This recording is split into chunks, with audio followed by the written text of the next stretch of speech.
மீன் குழம்பு இல்லை இது மட்டன் குழம்பா அப்படின்ற மாதிரியே ஒரு தோணுங்க. ஏன்னா இது கனவா மீன்.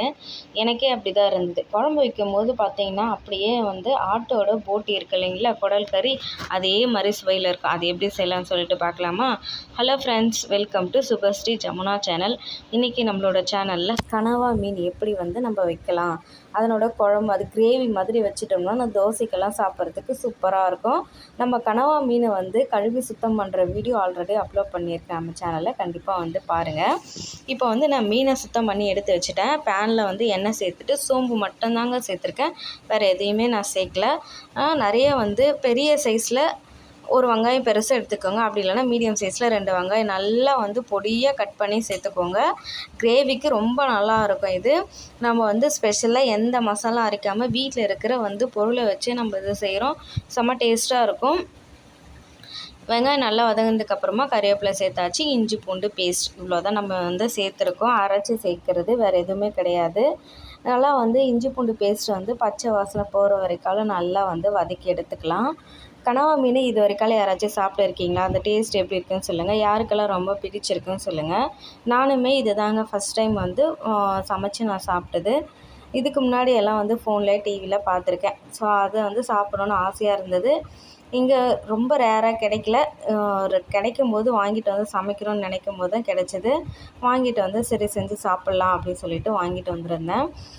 இப்போ தக்காளி ஒரு மீடியம் சைஸில் 2 தக்காளி சேர்த்துருக்கேன். அதுக்கு உப்பும் சேர்த்து நல்லா வதங்கவும் விட்டுடலாம்.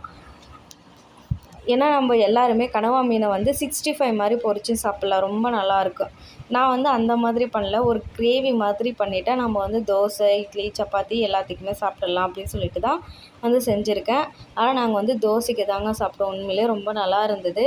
எப்படின்னா நான் சொன்ன மாதிரி தான் ஆட்டோட அந்த போட்டி குடல் கறி எப்படி இருக்கும் அதே மாதிரி தாங்க ஒரு ஃபீலாக இருக்குது. மீன்னா இதில் முள் எதுவுமே இல்லாமல் ஃபுல்லாக சதைப்பகுதி தானே, குழந்தைங்களுக்கு நம்ம பயப்படாமல் அப்படியே தாராளமாக கொடுக்கலாம், நல்லா சாப்பிடுவாங்க. இப்போ நான் தக்காளி நல்லா மசிஞ்சதுக்கப்புறமா வீட்டில் அரைச்ச குழம்பு மிளகாத்தூள் தாங்க சேர்த்துருக்கேன். அது கூட கொஞ்சமாக காஷ்மீரி மிளகாத்தூள், அதாவது கொஞ்சம் கலருக்காக தேவைன்னா சேர்த்துக்கோங்க, இல்லைனா பிரச்சனையே இல்லை. நல்லா எண்ணெய் பிரிஞ்சு வந்ததுக்கப்புறமா நம்ம க்ளீன் பண்ணி வச்சுருந்த கனவா மீனை உள்ளே சேர்த்துக்கிறோம்.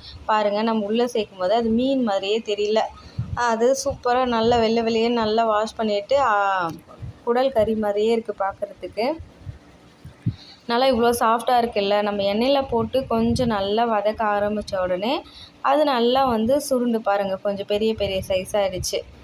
நல்லா எண்ணெயிலே கொஞ்சம் நேரம் நம்ம வதக்கி விடணும். அதிலிருந்து தண்ணியே விட்டுட்டு கொஞ்சம் நேரம் அந்த வதங்கும் போது நல்லா இந்த மீன் சீக்கிரமாக வந்துடும், ரொம்ப டேஸ்ட்டாகவும் இருக்கும். அதனால் கொஞ்சம் நேரம் அப்படியே விட்டுட்டேன். மூடி போட்டு நம்ம கொஞ்சம் கொஞ்சமாக கிளறி மூடி எடுத்து வைக்கலாம். சிம்பிளாக இருக்குங்க. நான் இதை ஃபஸ்ட் டைம் எனக்கு தெரிஞ்ச மாதிரி நான் பண்ணியிருக்கேன். நீங்கள் எந்த மாதிரி ஸ்டைல்லலாம் பண்ணுவீங்க அப்படின்னு சொல்லுங்கள். நல்லா கிளறி விட்டுட்டேன். பார்க்கும்போதே உங்களுக்கு தெரியும் இந்த டிஃப்ரெண்ட்டு.